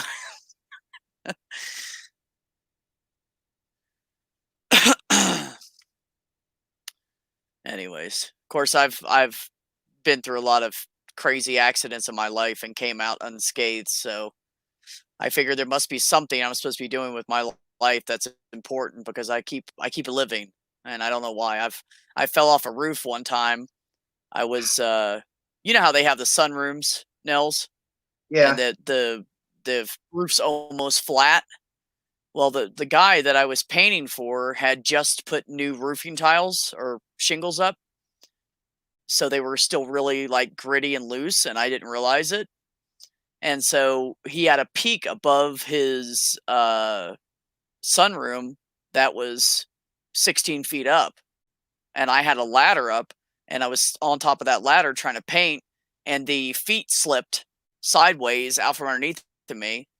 I went down backwards and landed with my left shoulder off the roof. So if I was like another 1.5 feet over, I would have kept going. If I was 1.5 feet over to the left. So I fell with just right inside my shoulder blade, right before you hit my spine, hanging over the edge, which yanked the shit out of my arm. That hurt. My back of my arm hurt for probably about 2 or 3 weeks. But if I had fell just a little farther over, I would have went all the way down, which was another 14 feet. And this woman had these big rocks as landscaping, and I would have went head first onto the rocks. So I got lucky there. The car accident with my mom, we hit the back of that dump truck at like around 60 miles an hour, and I came out with a bumped knee and 3 cracked ribs. The kidney thing didn't kill me. I came out fine. So there must be something I'm meant to do with my life that I don't know yet, because I've been one lucky bastard. So, yeah. Hi, Linda. Hello. How are you, sweetheart? I'm good. We are actually just going to watch a movie. Oh, good deal. What movie are you guys gonna watch? Extraction. Haven't heard of that one. What's that about? Dentistry. What was it? What is it about? Oh, a hardened mercenary's mission becomes a soul-searching race to survive when he is sent into Bangladesh to rescue a drug lord's kidnapped son. Oh wow, that ought to be action packed. Oh yeah, and it's with Chris Hemsworth. Why does he have such a difficult surname? Thor. Yeah. The Cool. the Ought to be actor good. who Tell Morton I plays said hi. Thor, he can hear you. Hear you. Hi, Morton. I figured he could. Hello. Hello. Hello. So Hello. everything going good there, Linda?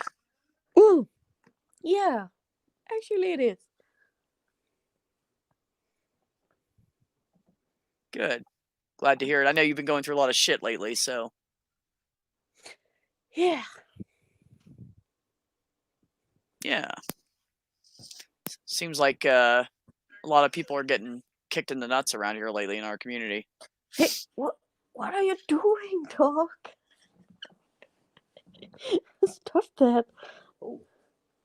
It seems like Mr. Shadow Kitty has worked out his technical issues. You need to turn yourself up just a touch, honey. I can't hear you very well. Okay. How do I do that?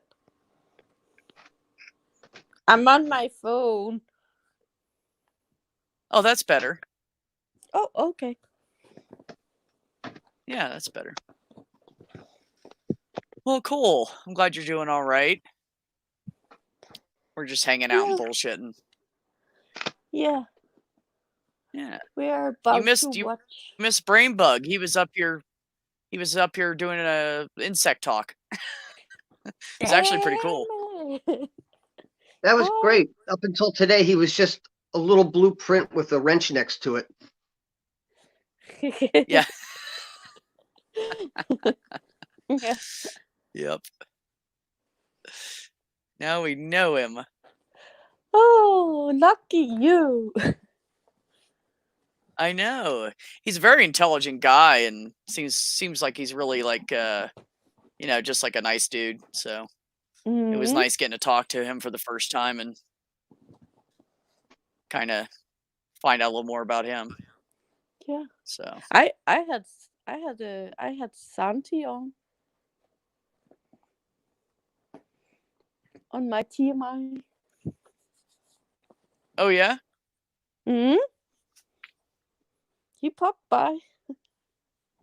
Linda, I have the same tech issues today that I have. I'm on my wife's phone right now. My phone is doing the same thing it was doing Thursday.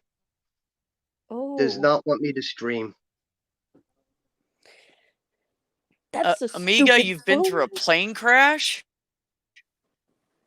I don't know anybody except for you that's been through a plane crash. That's got to be such a small percentage of the population, you know?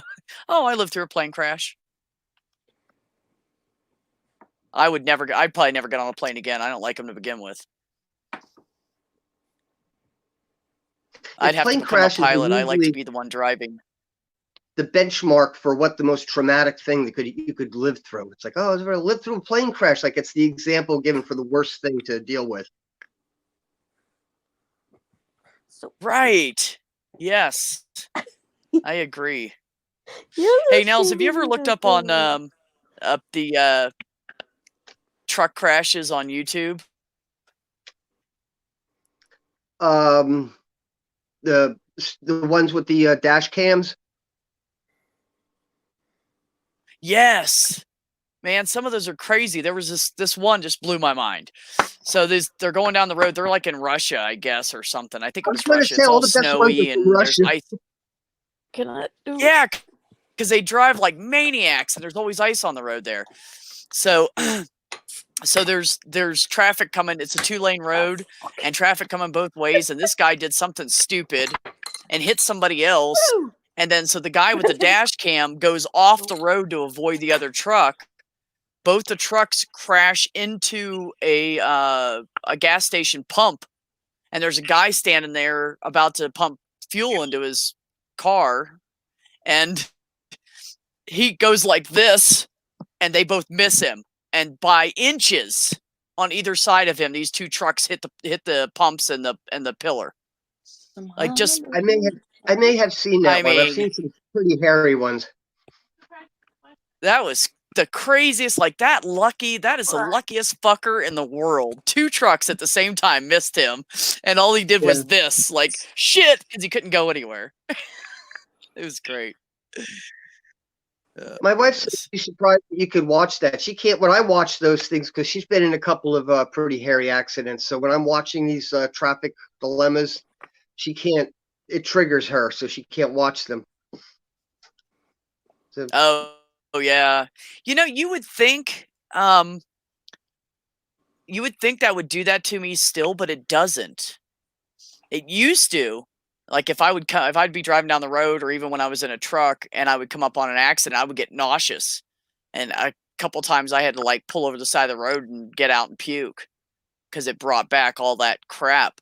But that Yeah. only happened for the first, like, I guess it was probably by the time I was it was probably because I became a truck driver. Once I was a truck driver for about 2 years, it didn't bother me anymore, because I saw so much stuff happening, cars burning on the side of the road. And I saw a Pepsi truck once. He came, I'm behind him, a good distance behind him, probably like a quarter-ish mile behind him. And he comes up over a hill, and all of a sudden I see the truck do this. And there's, it's where they had cut out the mountain for the road. So there was a hill up on this side. And he goes up the hill, his whole truck spins around, and he ends up facing down the hill, and never jackknifed or anything. Like, lucky as hell, there was an accident on top of the hill. So I pulled up in the middle of both lanes, put on my blinkers, and slowed down, and made all the traffic slow down, because it was only a 2-lane highway, thank God. And the Pepsi guy ended up where he was sitting at. Because of the weight of the trailer, he just drove back onto the road.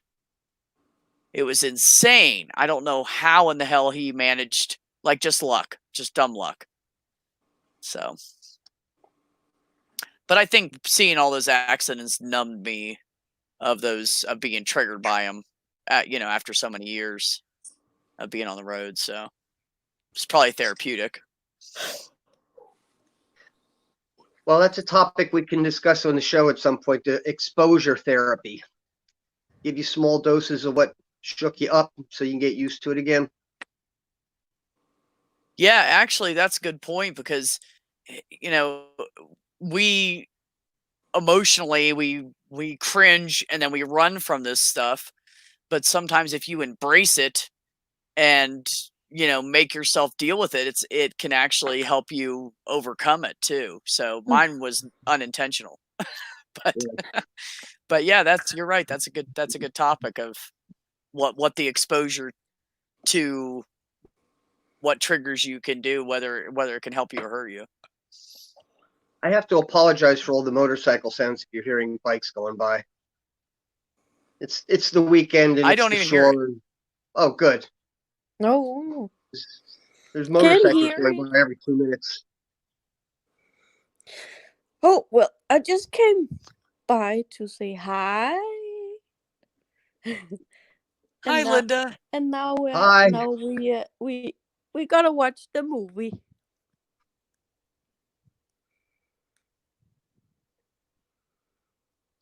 Okay, well, you go. We're gonna get off here in a minute, anyways. So I think I've had enough coffee. I need to go get rid of some. So, but thanks for stopping by, Linda. I appreciate you popping in and saying hi to everybody. Yeah. Well, enjoy the So- movie. Oh, thank you. Yeah, thank and I don't you. kick people off, so you'll have to do it to yourself. Okay, I'll do that. Okay. Bye, honey. Enjoy the movie. Bye. See you. Talk to you later. Something. Okay. I don't know if you can see this, Nels, but Amiga said that the plane wreck I saw that. shut Yeah. down MacArthur Airport. Yeah, and hurt my knee when I stepped off the wing edge. Survived the accident, and then hurt your knee when you step off to get out of the damn plane. That sucks. Oh my god. That's why they have those little sliding boards that those inflatable slides, so that you don't have to jump off the wingtip. Well, maybe Amiga's a rebel. Yep. You heard my story about being a crash test dummy, haven't you? No. Oh, I made $300. I think we talked about it on TMI.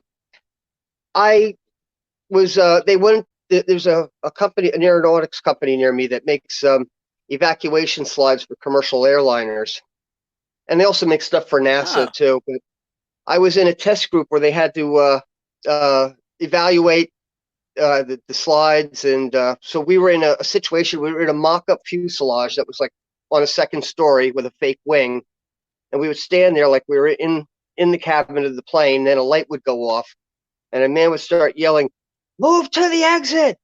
Step out on the wing! Follow the arrows!" And we were all supposed to clamber towards this little exit in the dark, and then jump onto this inflatable slide and shoot down to the floor level. So I watched 2 injuries. We all had helmets on and stuff. A couple people got hurt, but I made $300 for the day. Man, I would do that if somebody paid me. That's like the best I hated doing it. freaking It's slide in fun. the world. Yeah. Yeah, that's what I'm saying. I'd totally do that. But I was Oh in my test group goodness. 3, so we saw test group 2 leaving, and one person came out in a wheelchair, and somebody else came out holding their neck, and it's like, I didn't think it was going to be quite like this. It's a little scary. But, yeah, it was a trip. I was amped up on adrenaline that whole evening. Oh, I bet. I bet. My God. Apparently I cannot spell. Let me try that again. I think Amiga's saying that they were training for a commercial pilot license when that happened. Small plane, no slide, Nels, no slide. Yep.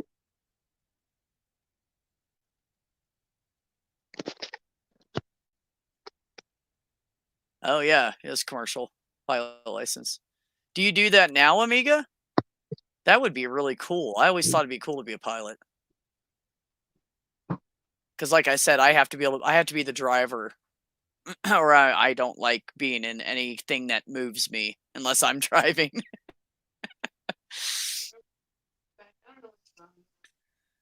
Yeah, that would be pretty cool.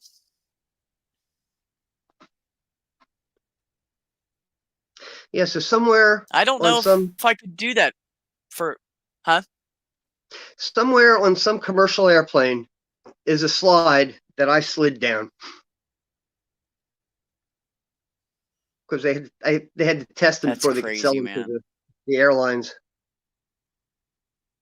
Right. Well, yeah, it makes sense. I never thought about them testing them and using real people to test them before. That's crazy. That is Yeah, absolutely crazy. we all wore numbers. We had a shirt with numbers like a basketball team, and there were cameras everywhere. My internet is well, no, it's working that way, Heather, but It works. yeah, but not for Streamlabs. It wasn't working at all before. Well, my She's still my messing internet with it. on the phone is working. She's like, I'm gonna get this damn phone working yet. We'll have to do a test. So you stream don't at have a some laptop point. you can use? No, I have a whole good old classic tower and more motorcycles. Oh, okay. What is it today with all the motorcycles? I don't know. Is there something going on I don't know about? I don't know. Bikers are on a run. I guess. They're doing their oh, by the way, before I say this, I want to just say I hate the term social distancing. I feel like that's some made up bullshit. It's not social distancing, it's physical distancing. And I feel like every time something goes wrong, the government tries to get all of us to separate away from each other. And I feel like it's just another one of those, we're going to call it social distancing so people don't talk to each other, which really they're failing at, because I find people more talkative now than they were on a day-to-day basis, because half of them are Everybody's out isolated. walking around. Yeah, so now people are wanting to talk to each other more. Like YouTube is blown up. So that whole social distancing thing is not working for them. But anyways, I think it should be called physical distancing. So, and now I forgot what I was going to say. Last night, I was in somebody else's house for the first time in over 2 months. Wow. We had You a must little- be good friends. They let you in. Yeah. Oh, yeah. We had a little socially distant cocktail party where we all, stayed away from each other. But I went in the house a couple of times to use the bathroom. So she was like, everything is clean and sanitized. So it's a step forward in social So interaction. see, you guys, yeah, you guys were doing social distancing. You were doing physical distancing while socializing. See, that's why I don't like that term. I don't like it at all. People, again, our customers still, regulars still stop and talk to us. We just stand a little farther apart. That's all. So I'm not sure if I've shown you this. thank you, Blue. I'm going to have to do the flippy thing What's that? again. This is because somebody came right up to my door and wouldn't step back. Can you read that?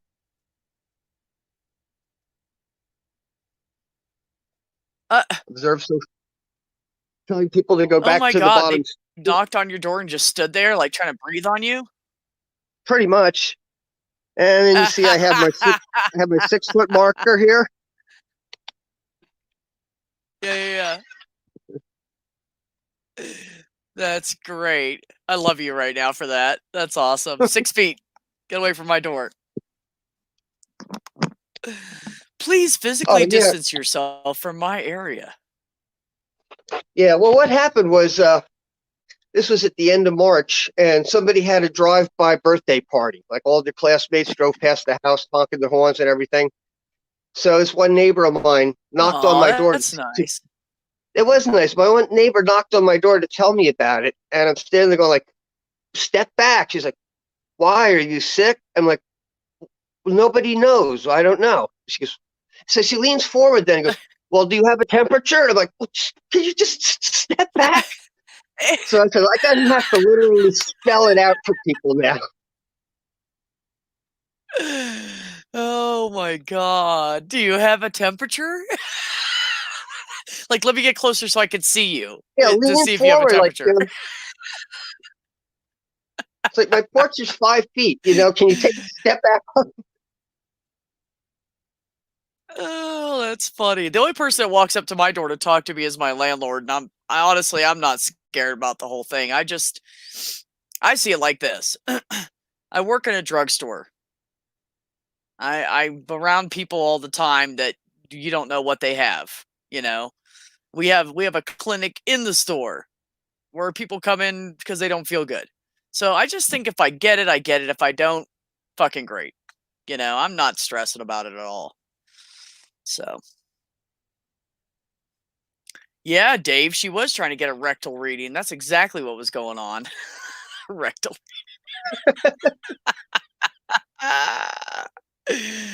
Oh my God. I mean, was she hot? Would that have been enjoyable, or was she not very good looking?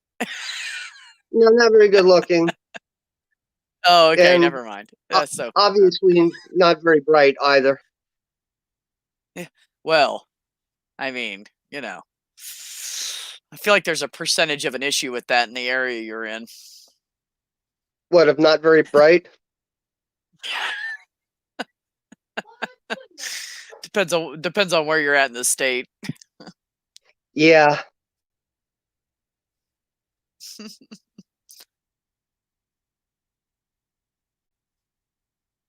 Hilarious.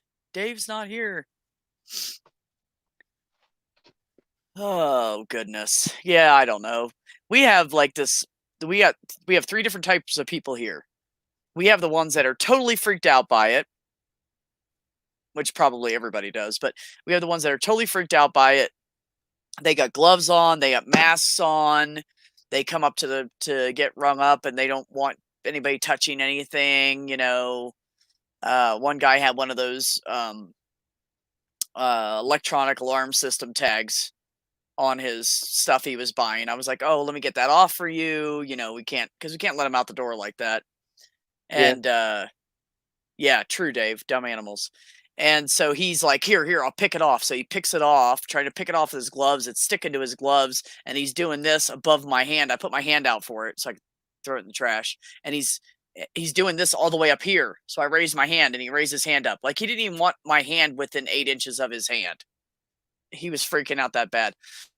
And then I have these people that come in, they have no mask, no gloves. They're just like, hey, what's up? They just throw their stuff up there, and they don't care. And then the people in the middle that are kind of weary, but they're not freaking out, and they're not scared at all, so they're taking precautions like they should, but they're not the extreme of one or the other. So it's insane sometimes.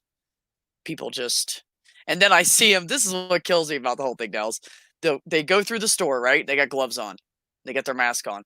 They get up to me if I'm up at the register, and they mess with their mask, take off their mask, talk to me, put it back on, touch their face, touch inside their purse, hand me money. I hand them change.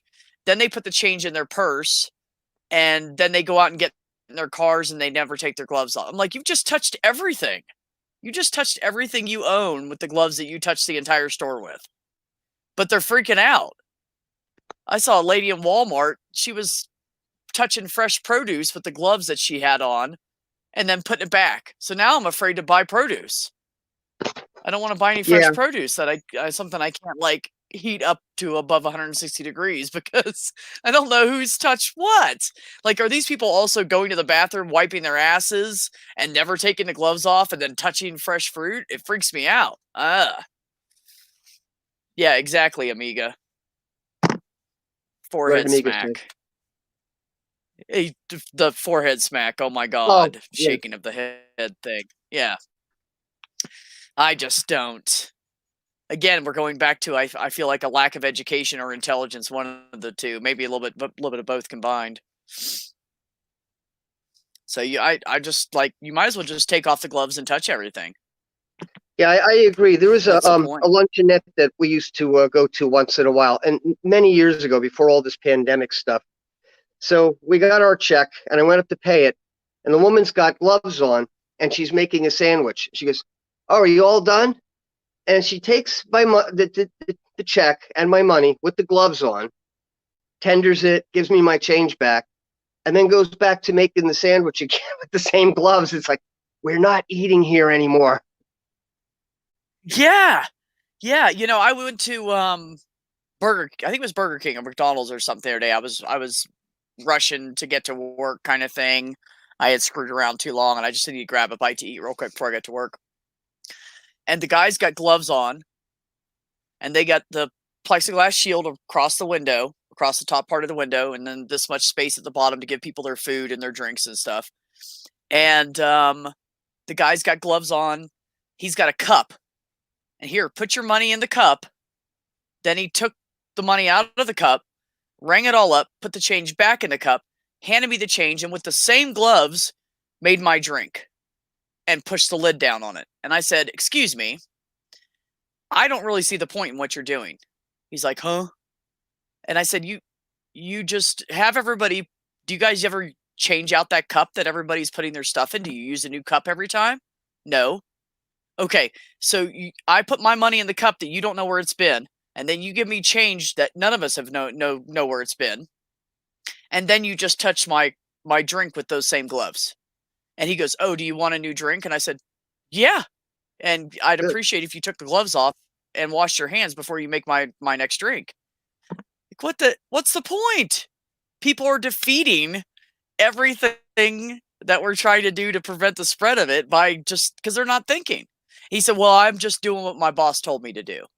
And I said, "Well, your boss needs to take another look at his procedures and policies he's put in place, because it's not doing any good. You might as well just take the gloves off and take everybody's money." And anybody that's coming up here and not seeing what you're doing is, I don't know, stupid, ignorant, not paying attention, something. So it's just, And I don't know. if you could see where some people stash their money, you wouldn't want to touch it. Oh, we have a lady that comes in and she pulls it out of her bra. I've seen And that. she Yeah. smells like cat piss. She smells Yeah. like cat piss every day. Every day she comes in. Yeah, she must. I think she's got like 20 cats, because like everything on her just smells like 2-week-old litter box. And she pulls it out of her bra, and I put it in the drawer, and I sanitize my hands as soon as I'm done with her, because you know I'm in a drugstore. We have hand sanitizer, and then for a few customers after that, like it's in my head. I know it's not like, it doesn't mean she's a filthy person. She doesn't look like she doesn't bathe. You know what I mean? So, Yeah. but it just grosses me out, man. Yeah.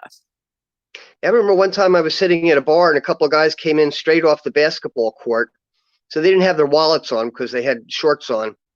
So they ordered a couple of beers and the guy takes his sneaker off and he's got all his money in his sweaty sneaker. I was like, oh God, I hope I don't get that money as change. Right. Right. It could be worse. They could be doing the prison purse thing.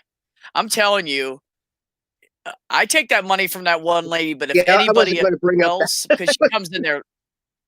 Yeah.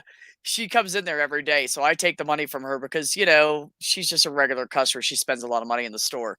But I'm telling you, if somebody ever came up and pulled it out of their shoe or their sock or their underwear, I'd be like, nope. Yeah.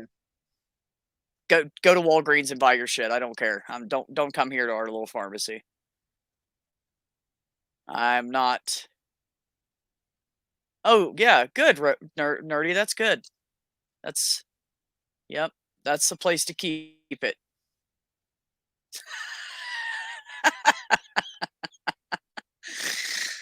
I know, Blue. Isn't that disgusting? I don't understand. Like, do these people ever think, hey, if someone came up to me and did this, how would I feel about it? Does it just not cross their minds how it affects other people or what? Well, they're probably the same ones doing stupid shit every day and not even thinking about their actions. So, I don't get it.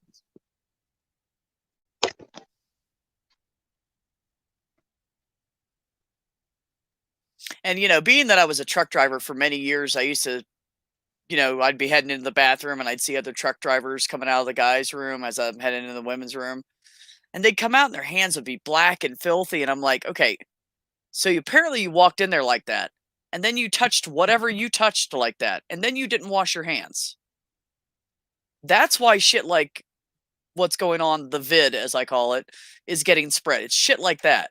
Like, wash your hands. It's something we learned at 2 years old. Pretty sure by the time I was 2, I knew how to wash my hands. Maybe not well, but I still attempted it.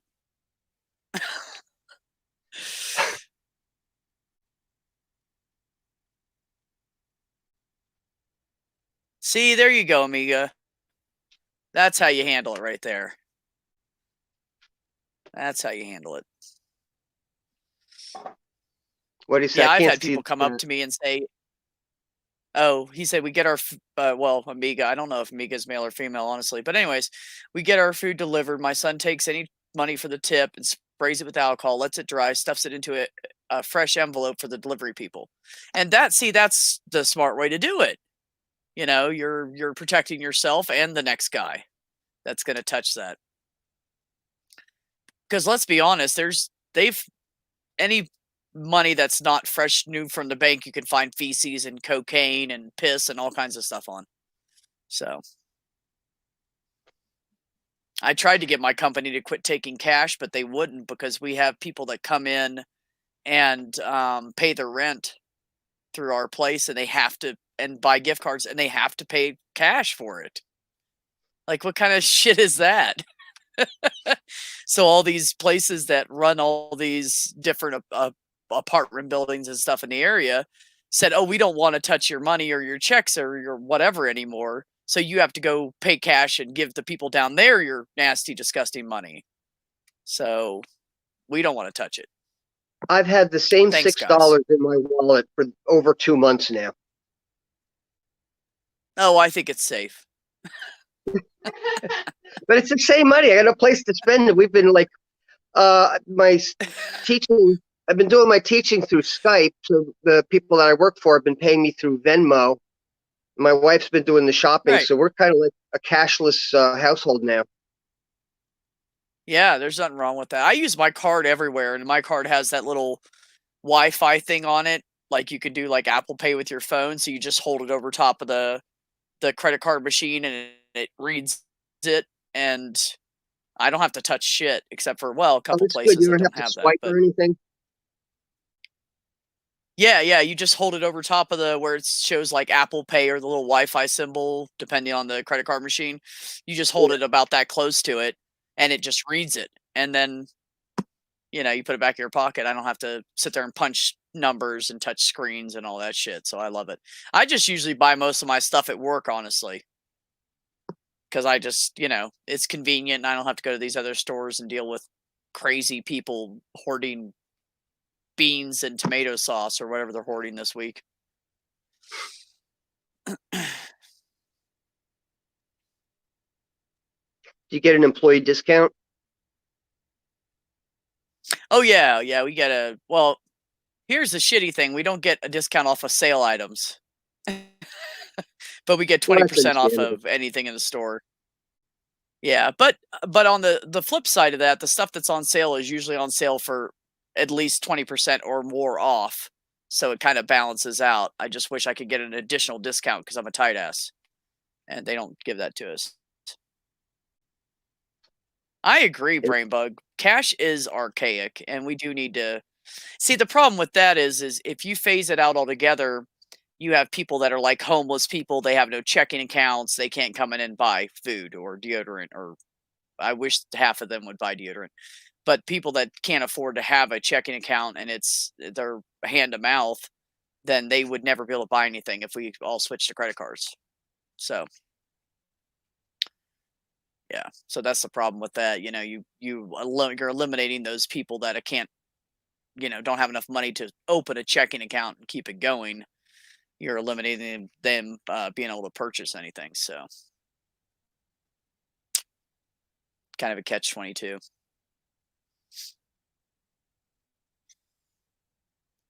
So anyways, all right, honey, we've been going for almost 2 hours. I'm gonna get off here. I'm Yeah, look at overloaded that. with coffee. Okay, I'm I'll be in touch with you, touch base with you privately so we can make arrangements for furthering the show. Yeah, absolutely. And let me know how you're doing with that little project you're working on there. What's that? Oh, yeah. Get my tech issues straightened out, so. Yeah, that would be great.